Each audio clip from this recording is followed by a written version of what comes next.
Hello friends, welcome to GS now. दोस्तों, हम लोग पुनर्जागरण को देख रहे थे। उसी कड़ी में हम लोग आज राजा राम मोहन राय को देखेंगे व्यक्ति विशेष में।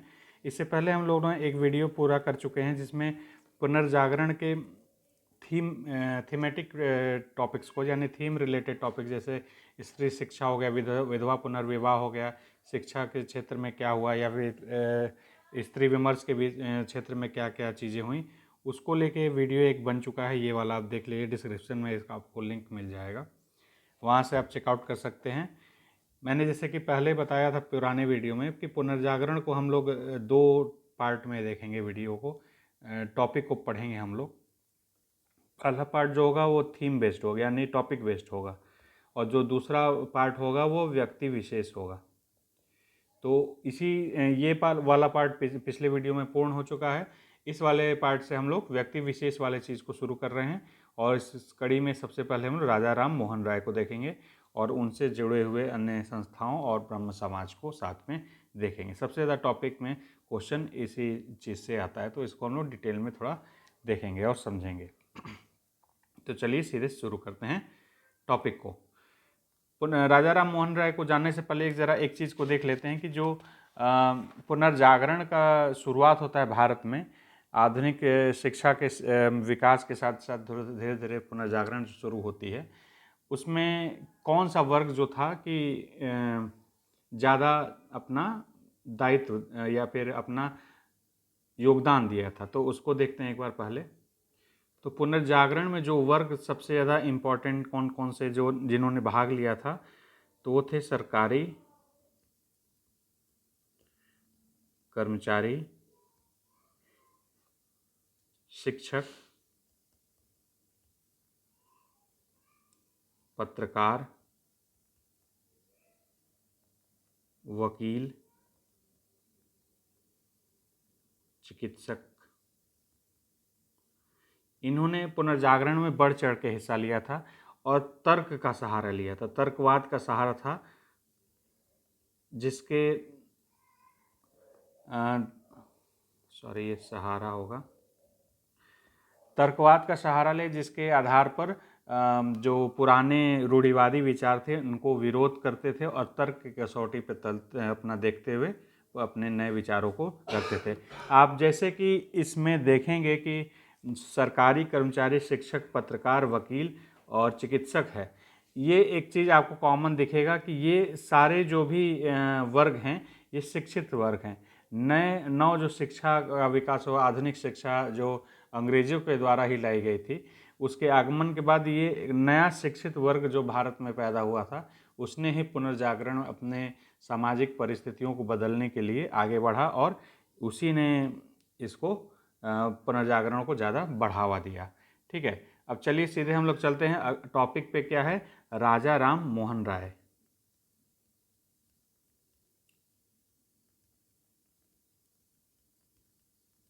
राजा राम मोहन राय को हम लोग देखेंगे। राजा राम मोहन राय को हम लोग भारतीय पुनर्जागरण में या आधुनिक भारत में बड़े इज्जत और मर्यादित रूप से बात करते हैं। पत्रकारिता के इनको जनक भी कहा जाता है। भारतीय पत्रकारिता, बहुत सारी चीज़ों इन्होंने पहली बार एक नींव रखी थी, उसमें है भारतीय पत्रकारिता का इनको जनक भी कहा जाता है। ठीक है, नव जागरण के अग्रदूत थे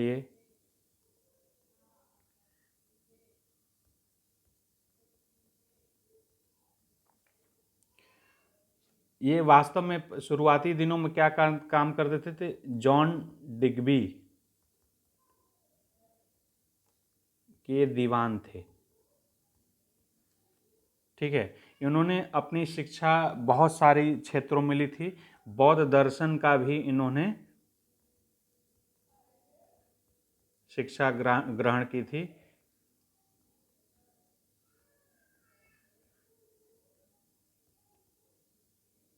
ऑल्सो मैं लिख रहा हूँ इसलिए कि यानी कि बौद्ध दर्शन का भी इन्होंने शिक्षा लिया था। ये कहाँ से लिया था? तो नेपाल से इन्होंने इसकी शिक्षा ग्रहण की थी, बौद्ध दर्शन की। इसके अलावा भाषा पे इनका बहुत ही अच्छा कमांड था। भाषा के क्षेत्र में देखेंगे तो ये अरबी, फारसी, Sanskrit, English, French, Greek, Latin, German और हिब्रू, इन सारी भाषाओं पे इनका कंट्रोल था।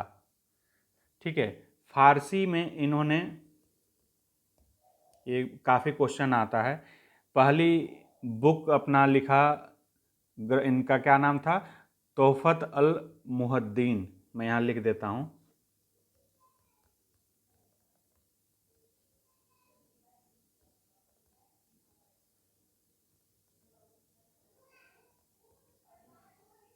ये फारसी में थी।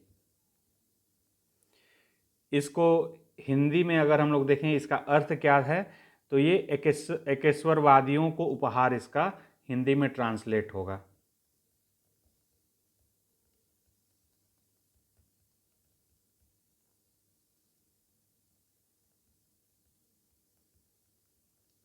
इनके इस बुक से आप समझ सकते हैं कि ये एकेश्वरवाद, ठीक है, एकेश्वरवाद के समर्थक में से थे।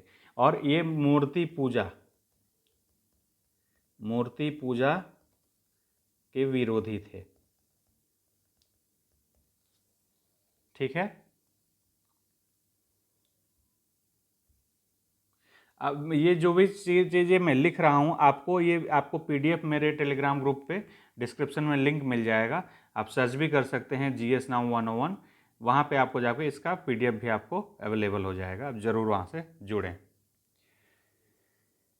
फिर आगे के समय में 1814-15 में इन्होंने एक गठन किया आत्मीय सभा का।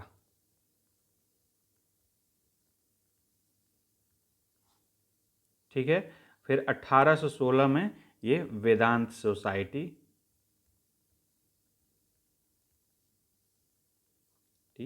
से भी जुड़े और इसका मतलब गठन किया। 1820 के समय में, मैं टाइमलाइन पे चल रहा हूँ जिससे कि आपको चीज़ें याद रहें।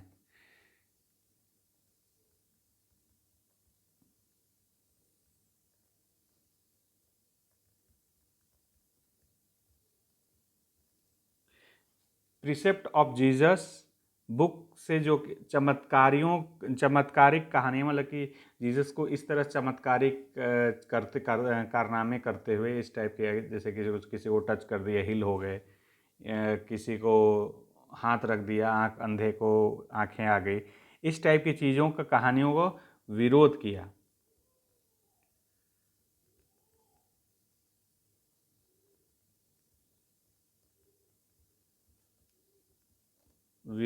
इस बुक में जो ऐसी चमत्कारिक कहानियाँ थीं उनके चीज़ों को विरोध किया। जबकि न्यू टेस्टामेंट की नैतिकता से जुड़ी चीज़ें हों, ठीक है, नैतिकता से जुड़े तत्वों का काफ़ी प्रशंसा भी की।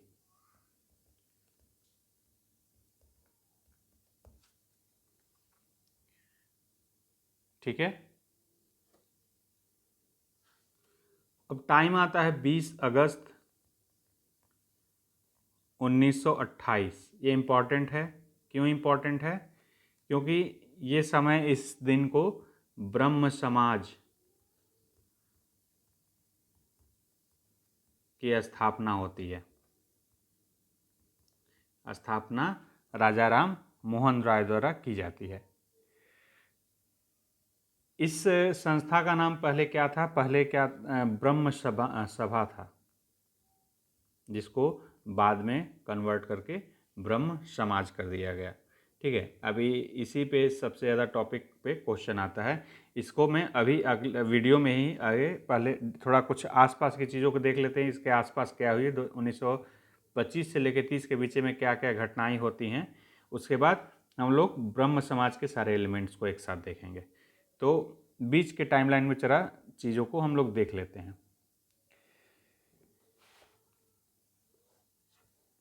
इसी बीच में सती प्रथा से ये जुड़े, सती प्रथा जो टॉपिक मैंने पढ़ाया था इससे पहले वीडियो में डिटेल में बता चुका हूँ, उसको थोड़ा सा यहाँ पे देख लेते हैं। सती प्रथा के विरोध में इन्होंने क्या किया कि संवाद कौमुदी में काफ़ी विरोध किया। संवाद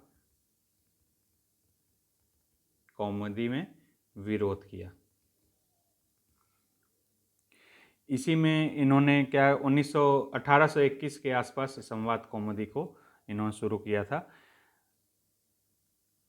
और इन्होंने समर्थन इसी के समय किया था किस चीज़ का, तो स्त्री पुरुष दोनों की आधुनिक शिक्षा का, आधुनिक शिक्षा का इन्होंने समर्थन किया था, प्रमोट किया था। और संवाद कौमुदी में ही इन्होंने कहा था ये सती प्रथा को शास्त्र की आड़ में हत्या,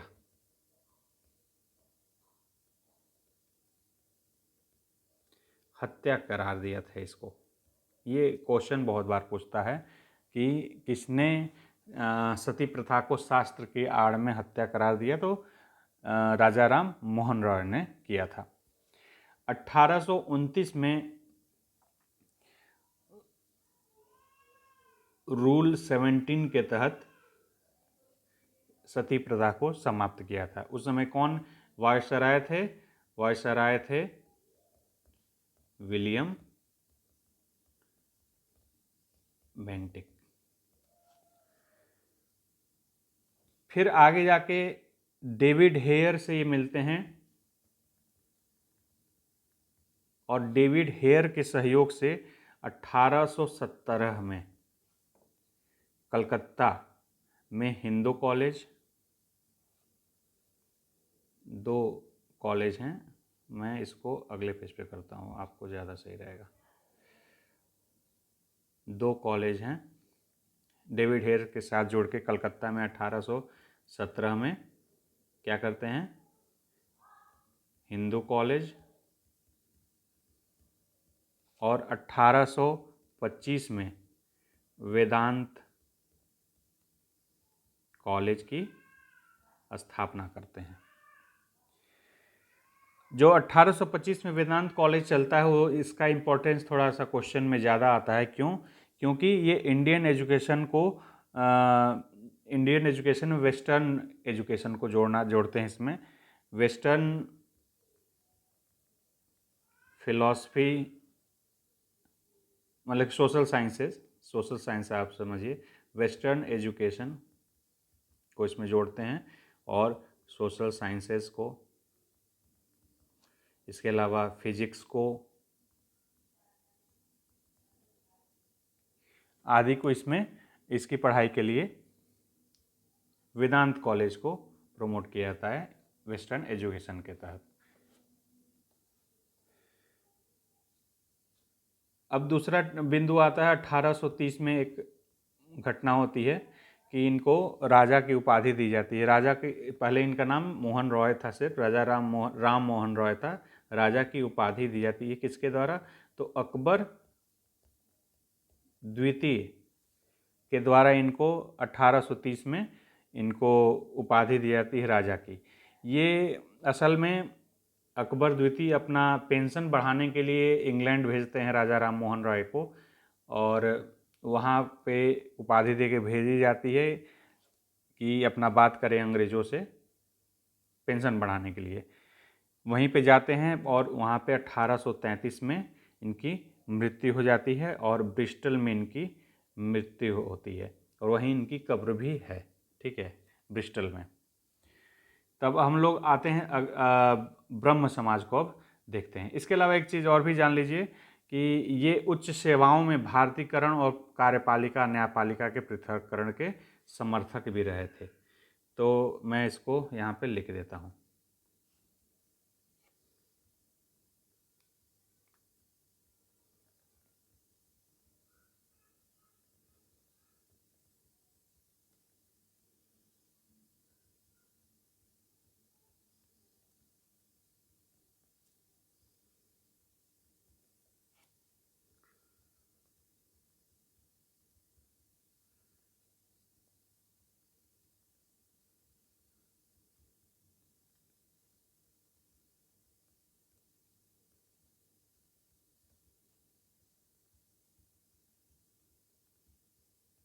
ठीक है।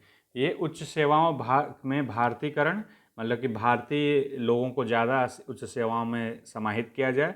इसके अलावा जो न्यायपालिका और कार्यपालिका के सेपरेशन ऑफ पावर को भी काफ़ी समर्थन करते थे। अब आते हम लोग ब्रह्म समाज को देखते हैं। आप इसको देखने के बाद वीडियो आप प्रीवियस ईयर क्वेश्चन देखिएगा, आपका कोई क्वेश्चन गलत नहीं होगा और आपको समझ में भी आएगा जो जो चीज़ें हैं। तो जैसे मैंने बताया कि ब्रह्म समाज के पहले हम लोग विचारों को देख लेते हैं। विचार इनके क्या थे, इनकी फिलॉसफी क्या थी ब्रह्म समाज की। तो एक हम लोग वेन डायग्राम टाइप का बना लेते हैं। तो सबसे पहले छुआछूत, अंधविश्वास और जाति भेदभाव का विरोध किया इन्होंने।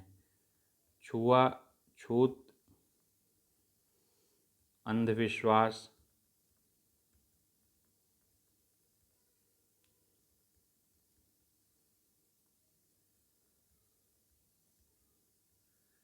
ये डाउन में देता हूँ तो नेगेटिव यानी कि विरोध करना होता है, अब करता हूँ तो समर्थन। इसको सिंबॉलिक समझ लीजिएगा शॉर्ट में। विधवा विवाह का समर्थन करते थे।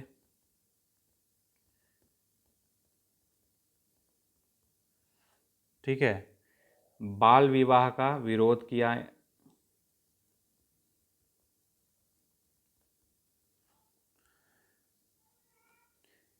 बांग्ला और अंग्रेजी शिक्षा प्रसार में इन्होंने काफ़ी प्रोत्साहन दिया। शिक्षा के प्रसार में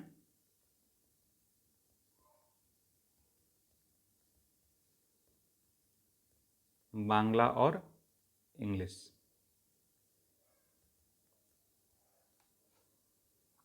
ठीक है। इसके अलावा बहुपत्नी प्रथा एवं सती प्रथा का विरोध।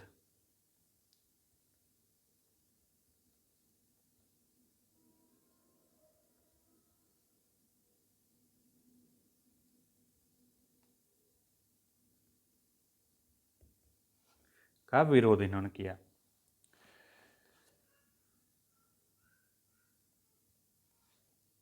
धार्मिक पुस्तकों, पुरुषों, वस्तुओं की सर्वोच्चता आदि पे भी अविश्वास किया।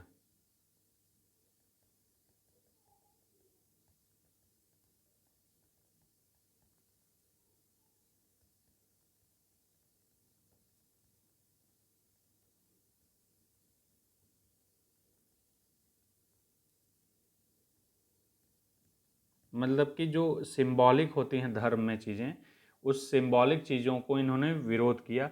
अब जैसे मूर्ति पूजा भी सिंबॉलिक होता है और कोई वस्तु को हम लोग उस पर रिलेट कर लेते हैं गॉड से, वो भी सिंबॉलिक भी आएगा। तो वस्तुओं को भी इसी में इंक्लूड किया। वस्तुओं की सर्वोच्चता भी नहीं एक्सेप्टेबल थी।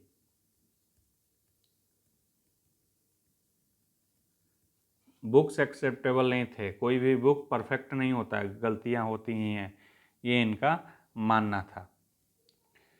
बहुदेववाद और मूर्ति पूजा का विरोध, जैसे मैंने पहले बताया।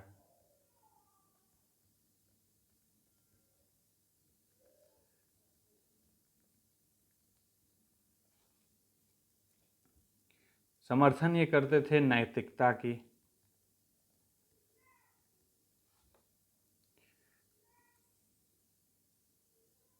सर्वधर्म समभाव की।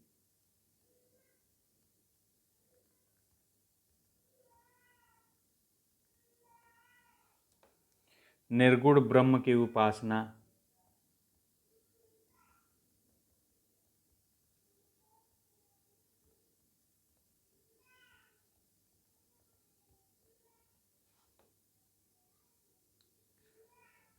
ठीक है। इन सारे चीज़ों को एक ओवरऑल हम लोग देखेंगे तो ये सारे विचार जो थे ब्रह्म समाज के मूल एलिमेंट थे, मूल विचार में से थे, जिसके ऊपर पूरा ब्रह्म समाज टिका हुआ था। अब ब्रह्म समाज में कुछ भेदभाव भी होते हैं। भेदभाव इन द सेंस मतलब कुछ आगे चल के सेपरेशन भी होता है, तो उसको हम लोग देखते हैं। इससे बहुत क्वेश्चन बनते हैं। तो ब्रह्म समाज आपका 1828 में गठित हुआ।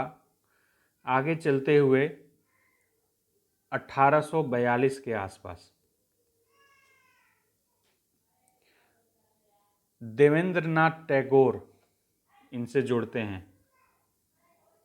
देवेंद्रनाथ टैगोर जुड़ते हैं। देवेंद्रनाथ टैगोर कौन है? तो ये रविंद्रनाथ टैगोर के पिता हैं।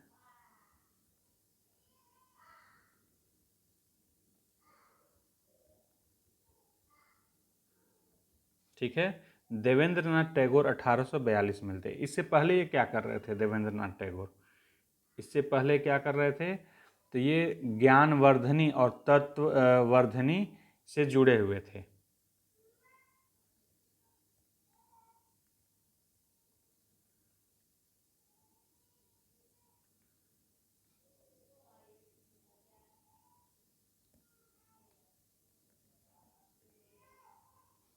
इससे ये जुड़े हुए थे। सभा है ये, ठीक है। ये ज्ञानवर्धनी और तत्ववर्धनी जो सभा है, ये क्या करता था? अच्छा, इसको मैं इधर नीचे कर देता हूँ, नहीं तो एक साथ सारा मिक्स हो जाएगा। एक सेकेंड, मैं पहले ब्रह्म समाज को ही पूरा टाइमलाइन बना दूँ, उसके बाद इनके टाइम कहाँ से आते हैं इसको मैं जोड़ दूँगा। इसको मैं यहाँ पे बस डाल देता हूँ कि ध्यान रहे कि ये यहाँ से आए हुए हैं 1842 में। 1842 में आते हैं और इसके अलावा ये ऐसे ही आगे चलता रहता है। बीच में एक टाइम आता है 1866 का। 1866 का टाइम लाइन आता है, जिसमें से ब्रह्म समाज में फूट हो जाती है।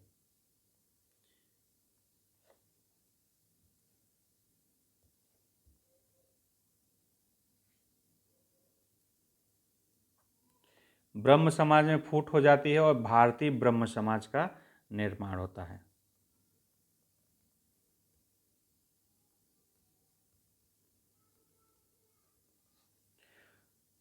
1866 में कौन करता है? केशव चंद्र सेन।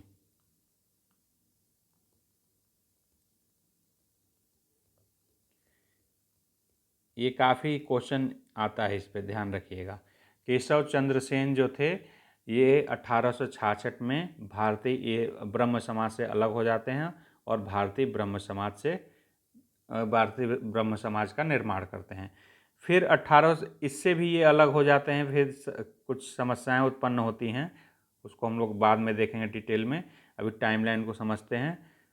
1878 में ये फिर से अलग होते हैं, केशव चंद्र सेन ही, जिन्होंने भारतीय ब्रह्म समाज को निर्माण किया। फिर भारतीय ब्रह्म समाज को भी छोड़ दी, खुद निर्माण किया, फिर अलग हो गए और फिर साधारण ब्रह्म समाज,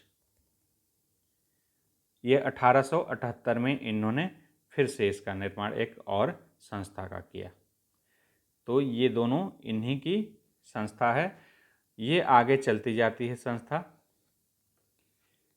इसके अलावा जो ब्रह्म समाज है, ओरिजिनल ब्रह्म समाज, ये 1866 के फूट के बाद आगे बढ़ता है इसी तरीके से, और इसको आदि ब्रह्म समाज, आदि ब्रह्म समाज, आदि यानी कि जो ओरिजिनल है वो, ये अभी भी चल रही है। इसको मैं नाउ लिख देता हूँ। यानी कि देखिए, दो मूलतः फूट, इसमें अलग फूट नहीं, सेपरेशन होता है। 1828 में, एक बार मैं समराइज कर दे रहा हूँ इसको। 1828 में ब्रह्म समाज का निर्माण होता है। 1842 में देवेंद्रनाथ टैगोर इसमें सम्मिलित होते हैं, कुछ करते नहीं, अलग नहीं होते हैं, सम्मिलित होते हैं। 1828 में 42 में सम्मिलित होते हैं। पहली फूट यहाँ पे होती है 1866 में, जिसमें भारतीय ब्रह्म समाज का निर्माण होता है, एक नए समाज का निर्माण होता है, एक नए संस्था का, जिसके रचयिता या फिर जिसके संस्थापक जो हैं, ये केशव चंद्र सेन हैं। फिर कुछ समस्याएं उत्पन्न होती हैं और भारतीय ब्रह्म समाज से भी केशव चंद्र सेन बाहर हो जाते हैं और फिर से एक निर्माण करते हैं नए सभा का 1878 में साधारण ब्रह्म समाज का। ठीक है, जो ओरिजिनल जो राजा राम मोहन रॉय द्वारा स्थापित ब्रह्म समाज था 1828 वाला, अब इसको आदि ब्रह्म समाज कहा जाने लगा क्योंकि ये मूल समाज था और यही अभी भी वर्तमान में है। अब हम लोग ज़रा देख लेते हैं कि जो देवेंद्रनाथ टैगोर रविंद्रनाथ टैगोर के पिता हैं, ये इससे पहले 1842 में ब्रह्म समाज से जुड़ने से पहले क्या कर रहे थे। तो जैसा मैंने बताया, ज्ञानवर्धनी और तत्ववर्धनी सभा से संबंधित थे। तो ज्ञानवर्धनी और तत्ववर्धनी की सभा क्या करती थी, यहाँ पे स्टार देके मैं लिख रहा हूँ।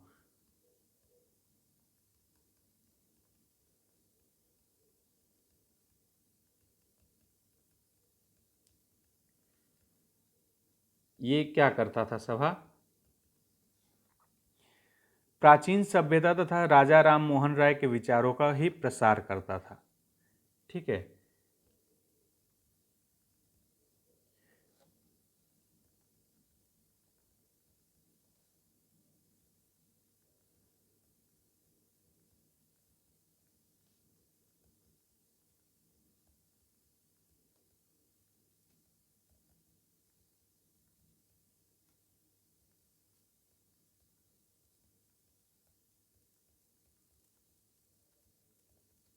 ये सभा कब स्थापित हुई थी, तो 1839 के आसपास ये स्थापित हुई थी।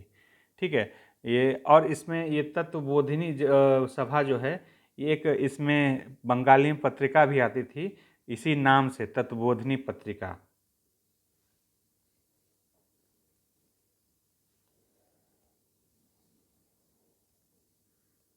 बंगाली में। ठीक है, तो ये ब्रह्म समाज का ये पूरा टाइमलाइन इसमें है। मैं यहाँ पे बोल्ड हेडिंग भी कर देता हूँ, टाइमलाइन ये इसका है, इसको आप पीडीएफ में भी देख लीजिएगा। इसके अलावा एक और हम लोग समझ लेते हैं, एक तथ्य है कि राजा राधाकांत देव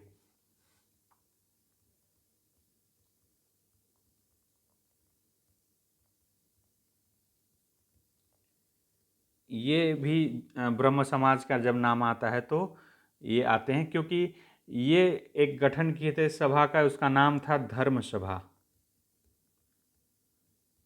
धर्म सभा का गठन ही ब्रह्म समाज के सिद्धांतों के विरोध करने के लिए हुआ था। कार्य क्या, इसका मूल क्या था कि ब्रह्म समाज के सिद्धांतों का विरोध। तो इस प्रकार आप लोग देख सकते हैं कि राजा राम मोहन रॉय से जुड़े हुए सारे टॉपिक्स को, सारे इम्पोर्ट जहाँ से प्रश्न बनते हैं, इसमें कवर अप हो रहे हैं। अगर आप लोगों को ये वीडियो अच्छा लगा हो तो ज़रूर अपने फ्रेंड्स के साथ शेयर करें, और भी इंटरेस्टिंग जो आपको लगा हो कि आपके कुछ चीज़ों को ऐड ऑन किया है मैंने, तो ज़रूर अपने फ्रेंड्स के बीच में इसको शेयर करें, जिससे मोटिवेशन मिलता रहे और भी वीडियो बनाने के लिए हम लोग आगे आते रहें। ठीक है, और टेलीग्राम ग्रुप से भी ज़रूर जुड़ जाएँ, जहाँ पे आपको ये सारे पीडीएफ्स आपको मिल जाएंगे। और जो भी पहली बार चैनल पर आए हैं, ज़रूर चैनल को सब्सक्राइब कर लें। Thank you for watching GS now, take care.